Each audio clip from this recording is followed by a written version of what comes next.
Every leader's journey is shaped by a handful of defining decisions, those moments of risk, doubt and conviction that influence their lives and careers. In this podcast, we get to hear the stories behind those choices. Welcome to Executive Decisions with me, Steve Sedgwick. In this episode, I speak to the CEO of Philips, Roy Jakobs. We have a role as companies to build bridges, because I strongly believe that that's the only way we can progress as people, as society, as global world. Roy's desire to make a positive impact beyond the corporate world stems from the values his family instilled in him. His upbringing was also marked by severe asthma, an experience that has had a lasting effect on him. I think that's where my resilience building started. Because it's not the disease, it's more the constraints that it delivers to you when you live with disease. You want to do everything like everybody else, and you cannot. Roy knew early on that business would be his vehicle for impact. He started out with a prestigious job at Shell, but it was his decision to step away and move to Elsevier, and later Philips, that set him apart. I strongly believe that you grow through discomfort, and that's where I actually also have learned the most.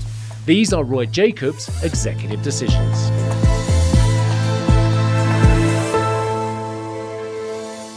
I want to know really a little bit about your background. And Roy Jakobs, as a young man, what did you want to be? Oh, good question. I think probably as many, sports was a big dream. I was very passionate, and I'm still about soccer. But I also realized quite quickly it might be not for me. I'm good at sports, but I might not be the best at sports. But that's something that I really aspire to. The other piece, which I think very quickly came about, and which was even when I was around 10 or so, I really liked trade and doing business. Okay. So it was funny, even with my parents, I went out to sell my toys, to trade in for other stuff, So I was really thinking about it. I was one of the first when there was this Dutch banking system came out with a new savings scheme. I went into that. So it was also about, okay, how can you be in business, understand demand, and work with it from young age. So it was a bit of, okay, I like competition, I like sports, but I also like business.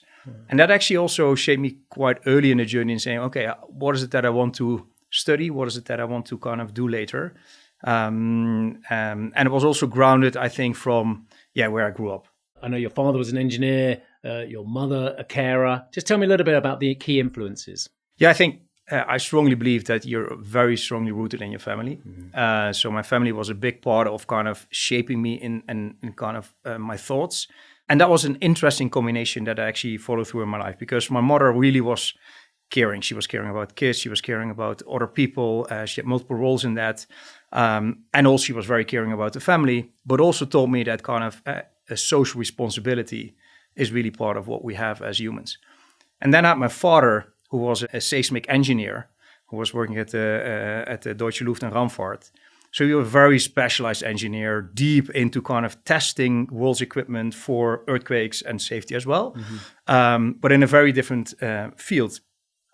So I learned from him the structure, the analysis, the inquisitive mindset. And very quickly I became intrigued by the combination of the two.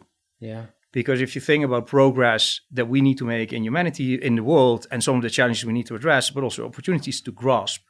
And I thought, okay, that's a very interesting combination that actually I love, because I love people and I really like technology as well and what it can do. It strikes me as you were very mature making those decisions in your teens. A lot of men, especially, we don't know where we're going in our teens, but you look like already you'd made some key decisions about where you wanted to go. I have a sense of direction and I want to pursue that. So, and that indeed came quite early, to be honest. And that came quite early when I was young and wanted to do sports and even some business when I studied. I've not pinpointed that to the extreme, saying, hey, I want to be the CEO of Philips when I was 12. But I did want to know, I want to have an impact. And you knew in your early, 12 onwards, you knew you wanted to have an impact. I wanted to have an impact. And that was, and of course you think small, right? You say, okay, I want to have an impact in my direct environment. I can influence people. But also quickly on in my working life, I understood that I see my role in my lifetime as I can contribute through the corporate life lens.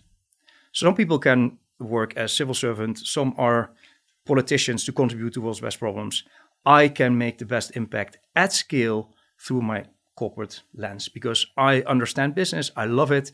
I think business brings people together. I think business advances because it's all about innovation, and innovation is what the world needs, and we can bring it forward faster than maybe some other schemes. So that's something that I was really and that has been shaping along the way. I find it's extraordinary. I've done 15 of these executive decisions, and I don't think I can think of one where someone at such a young age has been so laser focused on wanting to make an impact. You've mentioned this amazing professor. You've got this amazing family around you, and your family is so important to you. Who do you think was the person or people who kind of drove that instinct in you to make an impact in the world? So there are two members I always kind of refer to have made probably the most impact or the biggest kind of early stage influence, which were my grandmothers. Yeah. Grandmothers, both. And they came from very different backgrounds.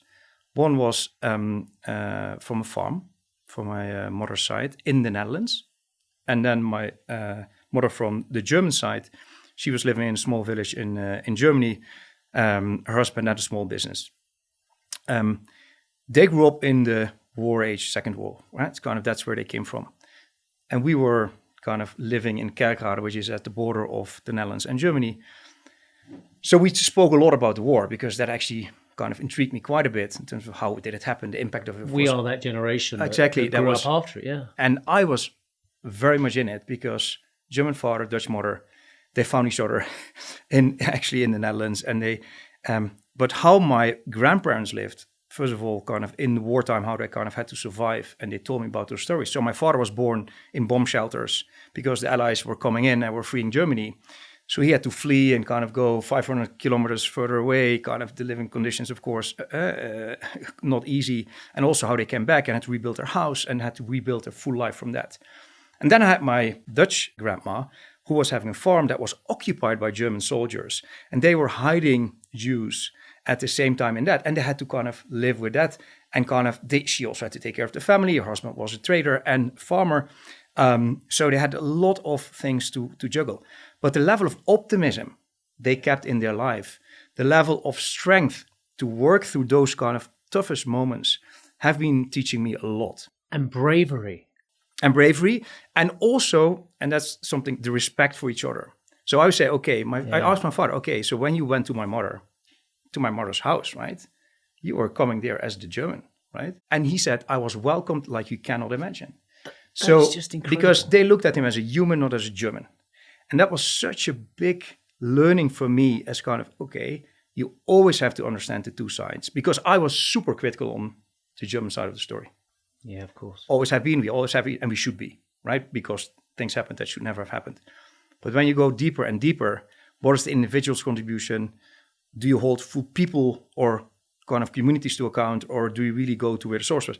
I think huge level. And that intrigued my interest in people, in cultures, in differences in cultures, in respecting cultures. That's why I wanted to live in different countries. And that's why I choose to go to the Middle East, which is filled of diversity, with all different kind of religions, with countries at wars, countries that have the most money of the world.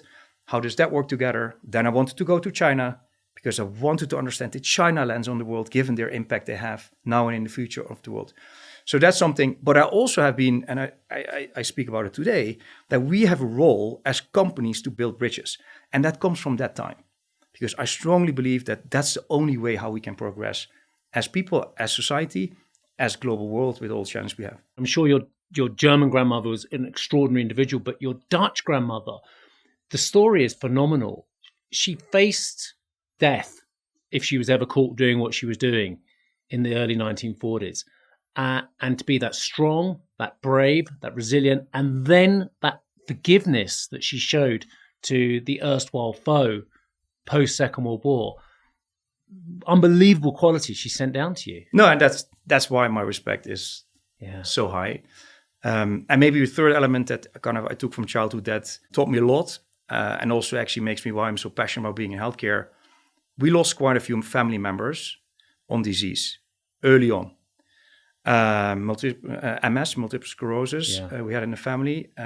We had two of my mother's brother and sister dying from that at a very young age.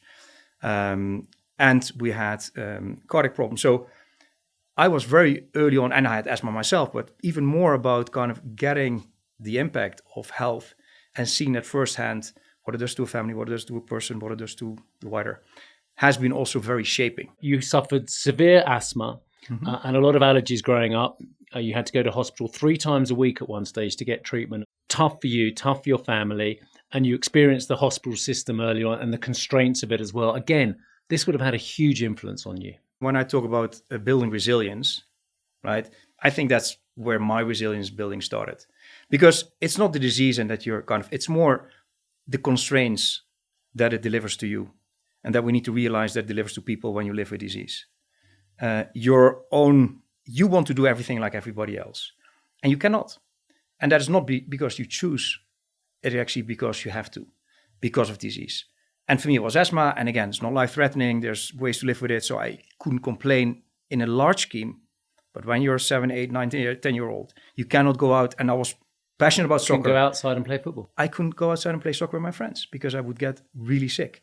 I could not even visit my grandma and stay over because the house would make me sick, given the allergy. So I felt what it means to have constraints as a result of healthcare. Then I also indeed experienced the other side, the healthcare system, including all the good they do, incredible passion for you as a patient, how they took care of me as a child, how they actually adapted their practices to that situation. But at the same time, wait times, kind of the hassle, the hurdles. So if you then talk about what is your role in society that you can contribute to this, then I could not be at a better place.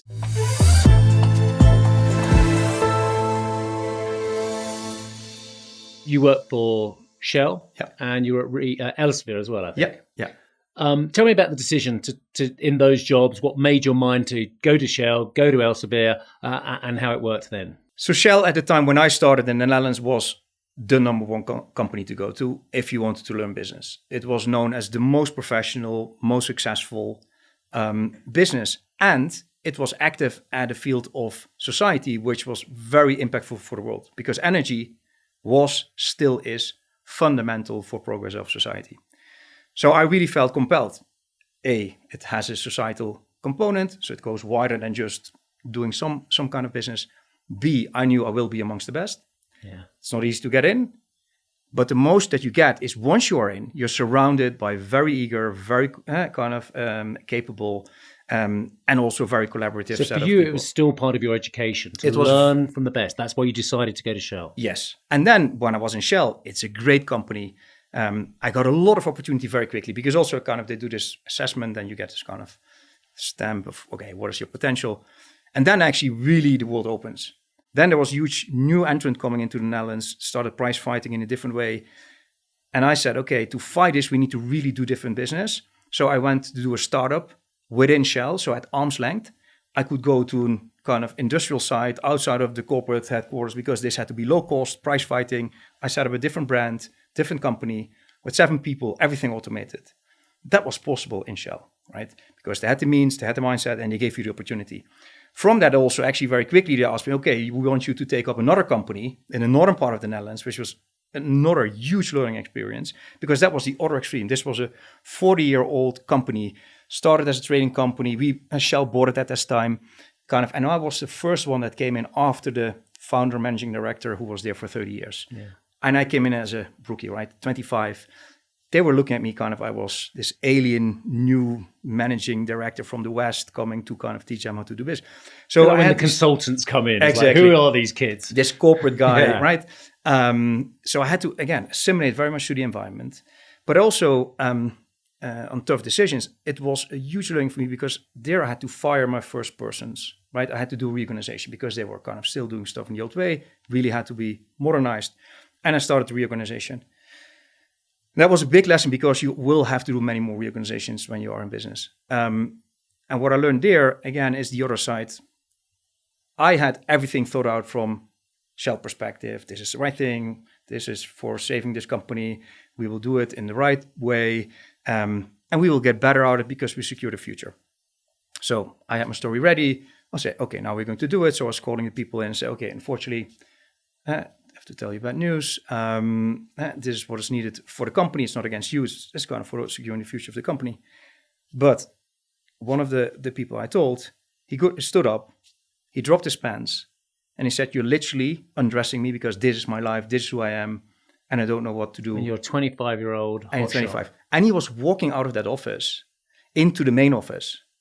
And I thought, okay, how are you dealing with this situation? Because this was not in my playbook with HR. And so I got up, went behind him, got him back in, started the conversation, and we got to a good place. But it was really, really tough moment. And a huge learning as saying, okay, however you prepare, never forget there's another side of the story that will come in. It's their lives. It's their and lives. their livelihoods. It's their life. And that I never forgot. When we fast forward to, of course, I had to take very tough decisions when I became CEO of Philips very quickly. Yep. I had to lay off a lot of people. I always have this story in mind. Whenever I do any layoff, I always know it's about people that have been giving their lives for this company, that are not kind of willing to leave. That kind of, it's our choice, right?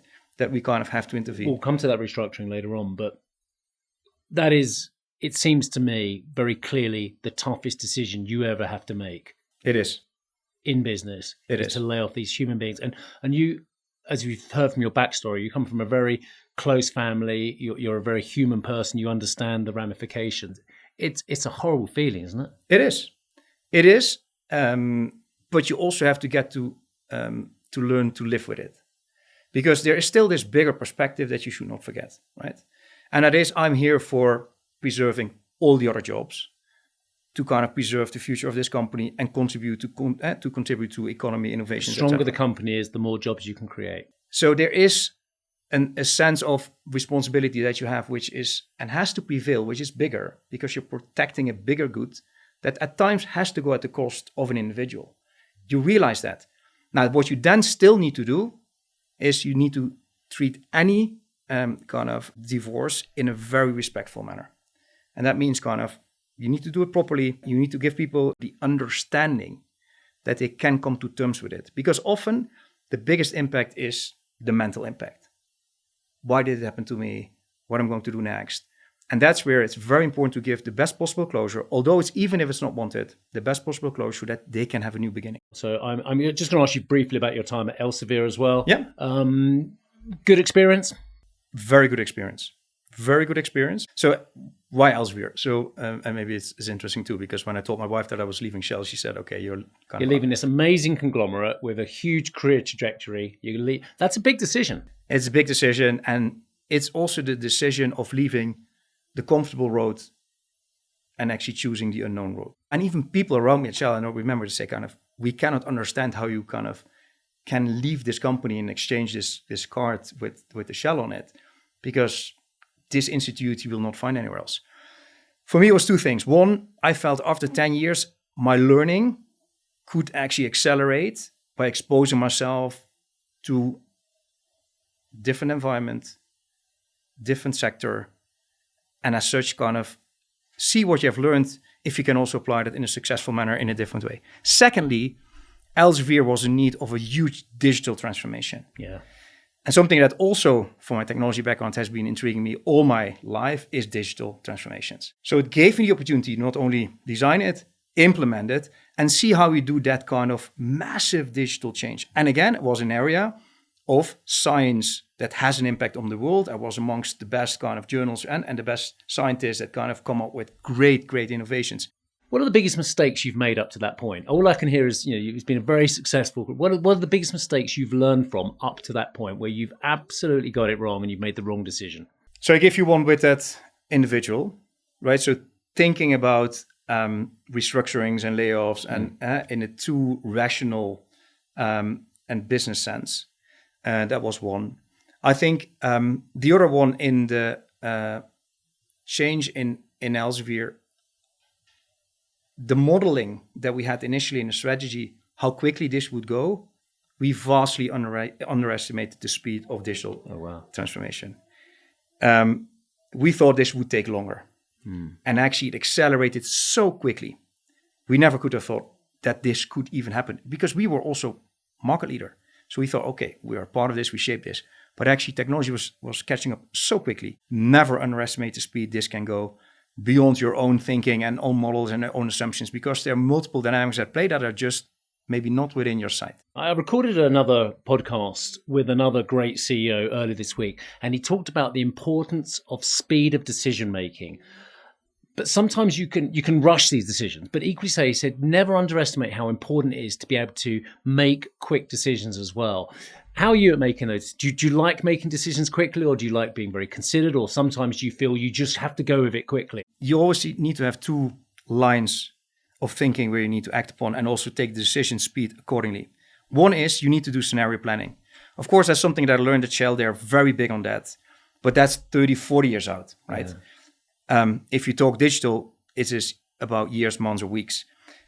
So my learning is, okay, whenever there are bigger changes at the horizon, first take a longer term perspective. Yes. What's your view in the next 3-5 years?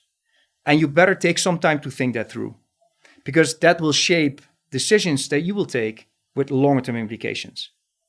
But then in the moment, we need to be extremely decisive.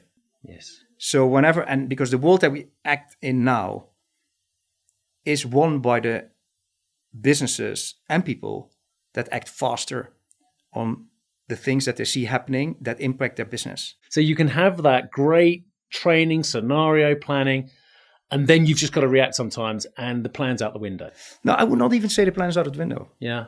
Because the magic of the plan should be you have a North Star. Yes. That actually you can still get to. But decision every day is left, right. Yeah. How do I get there? Or do I need to change and adapt the course? There might be also instances that you say, okay, I need to completely reset the plan because there's a new reality shaping that I didn't foresee. Hopefully not every day. Well, there is every day at the moment. There is. We're recording this, I should say, amidst a potential trade war over a barely inhabited piece of North Atlantic land. True, but it's a good example, right? Yeah. When we were a year back, right, the whole start of this trade war and escalation, you could see, okay, we need to act very fast and this is in the moment. I said you need to take a step back. Actually, this started to happen after COVID. Yeah. After COVID, the world realized there's a too big of an interdependency and people felt discomfort with that. Because they saw that the world came to a standstill because supply chains were broken. People could not get all what they needed. So they started to think about more self-reliance. That's the point in time that China started to say to us, my dear friends of Philips, if you want to stay in China, you need to have 90% localization in 3 years' time if you want to continue to do business with us. So there was a clear policy that was related to you need to be much more on the ground. US has exactly the same philosophy. They said, okay, we need to be more self-sufficient because these dependencies, especially in a world that's becoming more and more unfriendly place, you cannot afford because it actually makes you vulnerable. So we need to build up own strength.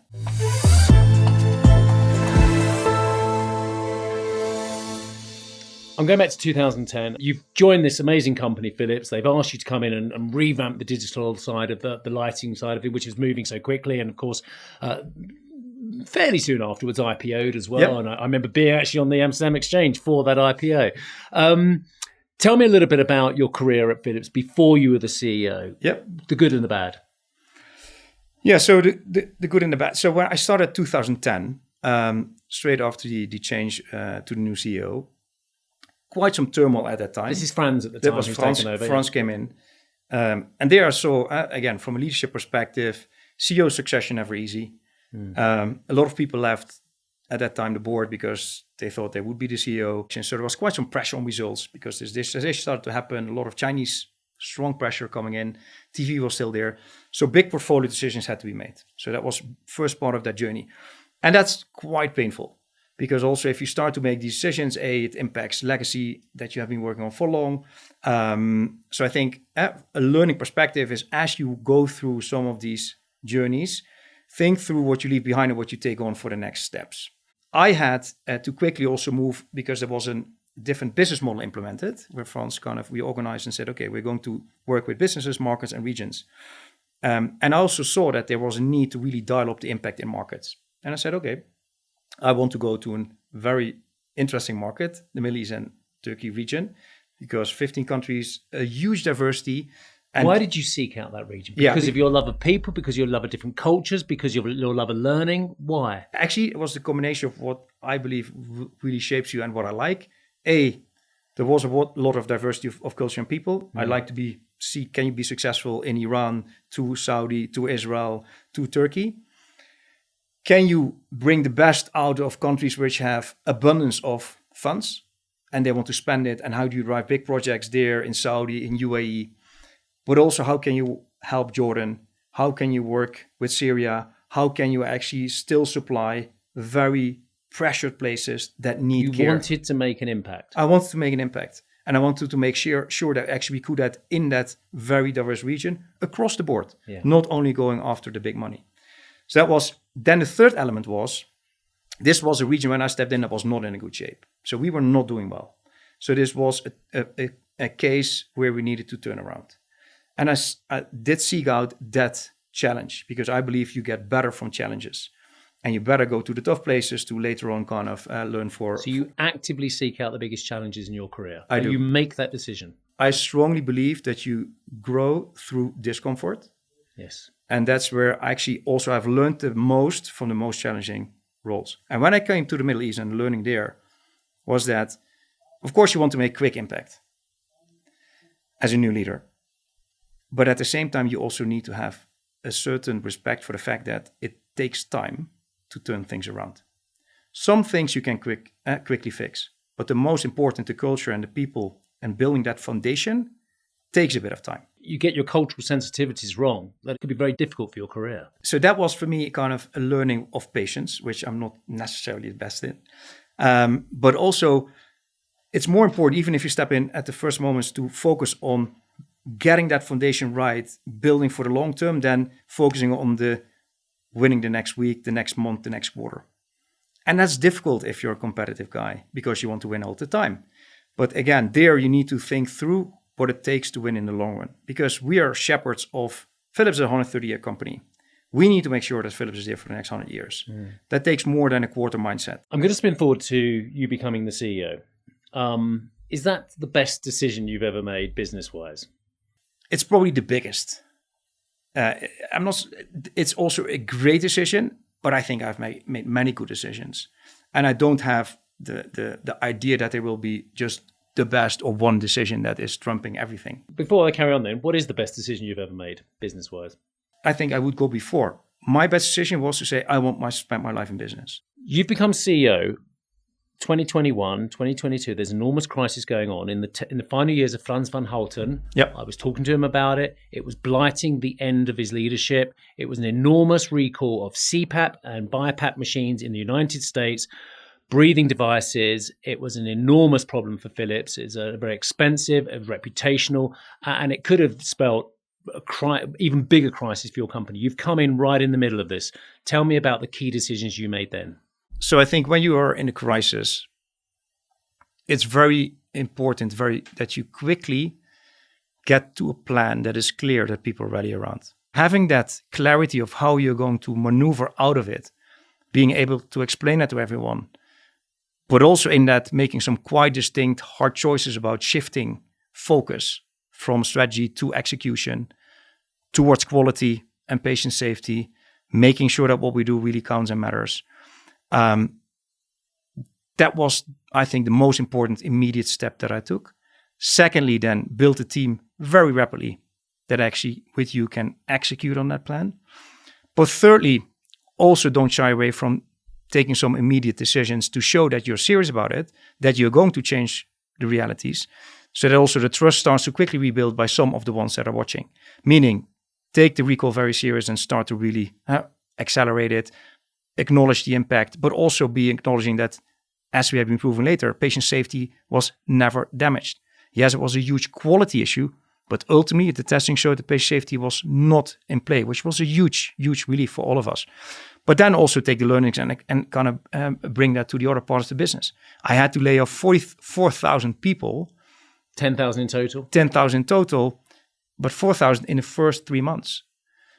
Those are big, big decisions and paining decisions, because you also know you don't gain the popularity prize by coming in and kind of starting with that. But you'd shown already, and you've explained this already, if you treat employees with respect, you explain the situation, you don't necessarily lose trust of your workforce. Yes, it's devastating for those 10,000 individuals as well, but to keep the morale of the rest of the company, you do this in a respectful way. Yes, and people need to see the impact of it, because you cannot only say, okay, this is for the good thing.